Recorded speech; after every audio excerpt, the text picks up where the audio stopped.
Welcome back. In today's video, I want to take the next step of completing our blog, and that is, remember how our server is getting the blog posts now? Now we just have to get the server to save them, and we also need to make a way for the server to give back the blog posts that it has saved so that we can eventually display them on the website. So let's start out by getting the server to save those posts. So right now it's receiving them. We got it to print the post that we give it. As you can see here, I typed hello, I submitted it. Let's say, have a nice day. Submit.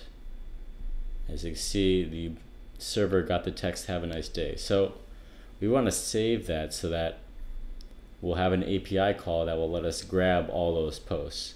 So to save it, let's go to our api.js where we have submit new blog post.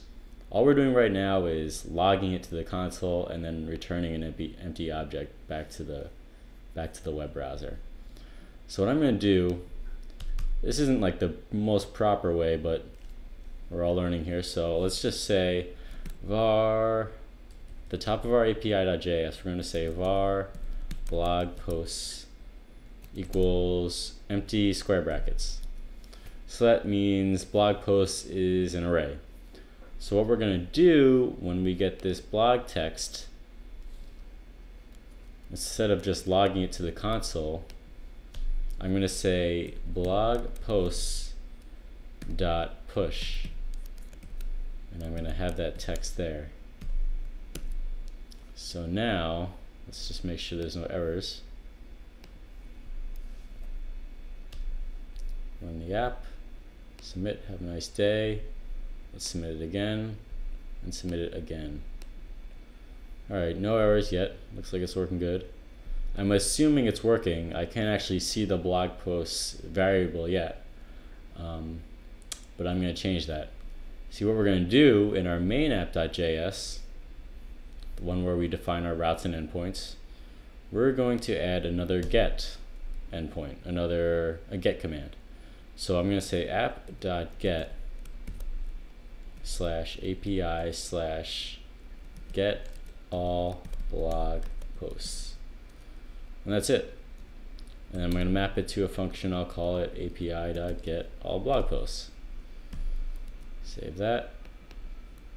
Now I got to make that function here. Let's say exports dot get all blog posts equals function request response open squiggly, and all we're going to do is say result.json blog posts. Not quite sure what this will do. I just know result.json will return back whatever you put in the parentheses. So I'm just going to try shooting back the blog post and see what happens. Let's see here. Terminal. Server, have a nice day. I'll say have a nice day too. So I submitted 2 blog posts. Let's see what happens when I go to localhost /API/ get all blog posts. There we go. We have an array of text strings. So these are our 2 posts. Let's submit another one. Let's say have a nice day, comma Dave. Submit, post successful. Let's go to our API, refresh that. There we go. We have a list of posts. Amazing blog, isn't it? So what we're going to do is we're going to get rid of these 2 posts that are here and our blog.j. These are hard coded. We don't want them. And we're going to save that. Go back here.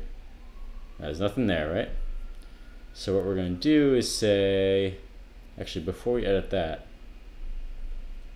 I need to make my controller for the blog call that new API function we just made, that new get all blog posts API function. So we want this to happen as soon as the page is loaded. So let's say scope.blog posts equals empty array. This is on the web browser now. On the web browser, it'll start out with 0 posts, and then we'll make a server call to to our new API function to get all the current posts. So after we initialize to nothing, let's make that call. I'm going to copy from our add two numbers again. I love that server call. And I'm going to fix the indentation. All right, get /API get all blog posts. And that should do it. I'm going to say scope.blog posts equals data if it works, and if it doesn't work, I'll just say scope.blog posts equals empty array if it doesn't work. No. Save that. Okay. Lastly, to make sure this is working, I'm going to say blog posts. I'm going to paste it right onto the page. So let's see, refresh. Oop, refresh. There we go. As you can see on our server, get API get all blog posts was called by the web browser, and the result was displayed right on the page because all I did was paste the array. But we want to make it look a little nicer, right? We don't want these angle brackets and we don't want these quotes everywhere. So what we want is a nice paragraph for each blog post. So the way we do that in Angular is say P for paragraph. And you can do this for any tag, paragraph, image, header. Any tag you can make a repeater which will repeat it for everything in that array. So blog post is an array of posts, and we're going to repeat this paragraph tag for each post. So let's say p ng repeat, that's the keyword there, equals post in blog posts. That's all you got to do. And then next to it you say post. That should do the trick right there. Let's see if that works. Post, post, post. Oops. Actually have to, I'm using an Angular variable, so I have to include it in these squiggly brackets.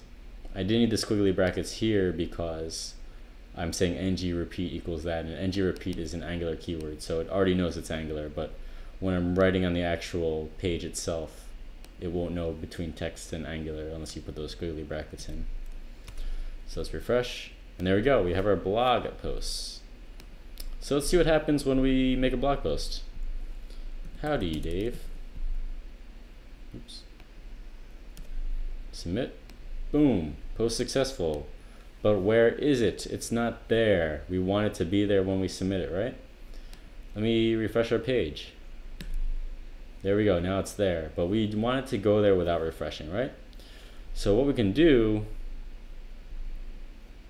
in our controller, we can copy this call to the server, and if the post was successful, we can call the server again. Fix the indent. Let's try this. Refresh the page. Let's try have a nice day again. Submit. Post successful. Boom. Call the server again. And there you go. You have our updated list of blog posts. As you can see here, we posted the new post, and right after that, we got the success, and then we made a request for all the blog posts again. So that's how our page works. That's how our blog works. It's very nice now because we can make posts now instead of static posts. So hope you learned something. Have a nice day.